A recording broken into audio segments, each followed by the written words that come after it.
नमस्कार, मी गणेश आचवल स्वामी कृपा क्रिएशन्स या युट्यूब चॅनलमध्ये तुम्हा सर्वांचं मनपूर्वक स्वागत करतो. निमित्त आहे आतली बातमीच्या पुढच्या एपिसोडचा. तुम्हाला माहितीच आहे की दर शुक्रवारी आपण आतली बातमीच्या माध्यमातून मनोरंजन विश्वात काय घडतंय हे तुम्हाला सांगत असतो. मित्रांनो, सध्याच्या जेनझी पिढीवरती चांगले संस्कार व्हायला हवेत आणि मुख्य म्हणजे समर्थ रामदास स्वामींचे विचार या नव्या पिढीपर्यंत पोहोचावेत या उद्दिष्टानं एका नव्या चित्रपटाची निर्मिती करण्यात आली. त्याचं नावच आहे समर्थ.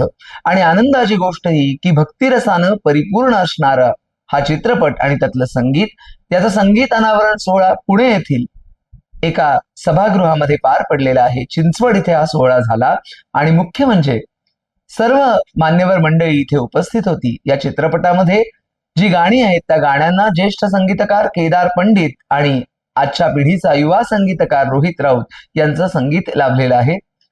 कार्यक्रमामध्ये या चित्रपटातली गाणी ही सादर करण्यात आली. मुख्य म्हणजे अतिशय उत्तम अशी गाणी आहेत आणि गायक कलाकार देखील उपस्थित होते. रोहित राऊत, जुईली जोगळेकर, आर्या आंबेकर अशी सर्व गायकांची फौज उपस्थित होती. या सोहळ्याचं सूत्रसंचालन हे स्वानंदी टिकेकर हिने केलेलं होतं आणि अनेक कलाकार या चित्रपटात आहेत. ती उत्सुकता ताणून ठेवा, त्याबद्दल आम्ही तुम्हाला वेळोवेळी सांगत राहू.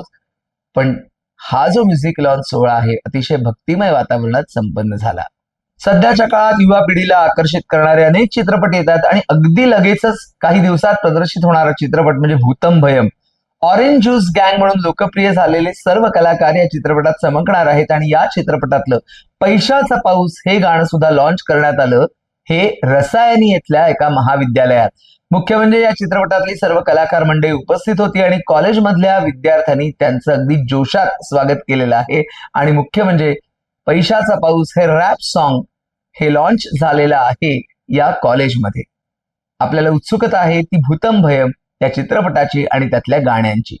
मित्रांनो, गेल्या आठवड्यात आपण बोललो होतो तुला पाहता या चित्रपटाच्या ट्रेलर लॉन्च सोहळ्याबद्दल. आता या आठवड्यात त्याचा प्रीमियर मोठ्या दिमाखात साजरा झालेला आहे. चित्रपटातली सर्व कलाकार मंडळी प्रीमियरला उपस्थित होती आणि मुख्य म्हणजे लेखक, दिग्दर्शक, निर्मिती अशी सगळी जबाबदारी पार पाडलेली आहे मयुरा प्रधान यांनी. मुळात 1971 आणि 2026 अशा दोन वेगवेगळ्या कालखंडातली प्रेमकथा या चित्रपटाच्या निमित्ताने आपल्याला बघायला मिळणार आहे.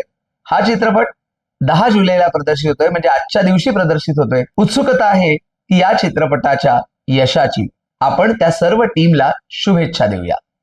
आउट ऑफ सिलेबस या मराठी चित्रपटाचा प्रीमियर सुद्धा नरिमन पॉइंट इथे संपन्न झाला आणि मुख्य म्हणजे पर्यावरणावरती भाष्य करणारा हा चित्रपट आहे. या चित्रपटामध्ये संस्कृत गाणं देखील आहे. अभिनेता अजिंक्य राऊत यात प्रमुख भूमिकेत आहे आणि या चित्रपटातनं पदार्पण करते अभिनेत्री अद्वई वाघमारे.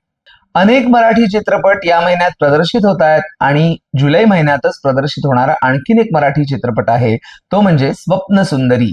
स्वप्न सुंदरी या चित्रपटाची सुरुवातीपासूनच म्हणजे अगदी पोस्टर लॉन्च असेल, टीझर लॉन्च असेल, चर्चा होतीच. आता ट्रेलर सुद्धा लॉन्च करण्यात आलेला आहे स्वप्न सुंदरी चित्रपटाचं. मुळात राघव हा या चित्रपटाचा प्रमुख नायक आहे आणि त्याच्यासाठी आई वडील स्थळ शोधतायत.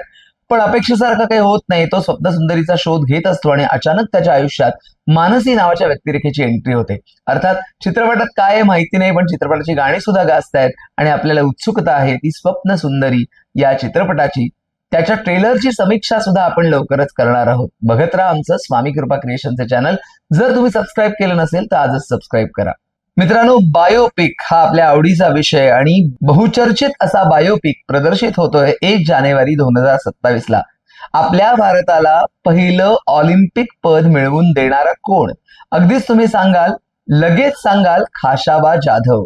त्याच खाशाबा जाधव यांच्या जीवनावरती बायोपिक प्रदर्शित होणार आहे 1 जानेवारीला आणि नागराज मंजुळे दिग्दर्शित या चित्रपटाची प्रचंड चर्चा सुरू आहे आणि या चित्रपटाचा टीझर सुद्धा नुकताच प्रदर्शित झालेला आहे. आपल्याला उत्सुकता आहे नागराज मंजुळेंकडून की हा चित्रपट कसा असणार आहे, त्याचं ट्रेलर कधी लॉन्च होणार आहे वगैरे वगैरे. तुर्तास इतकंच. आतली बातमी कशी वाटते तुम्हाला? अजून काय आमच्याकडनं अपेक्षित आम्हाला नक्की सांगा कमेंट बॉक्समध्ये. तेव्हा आजच्या पुरते इथंच थांबूया आणि या सगळ्या चित्रपट प्रदर्शनाला आपण शुभेच्छा देऊया.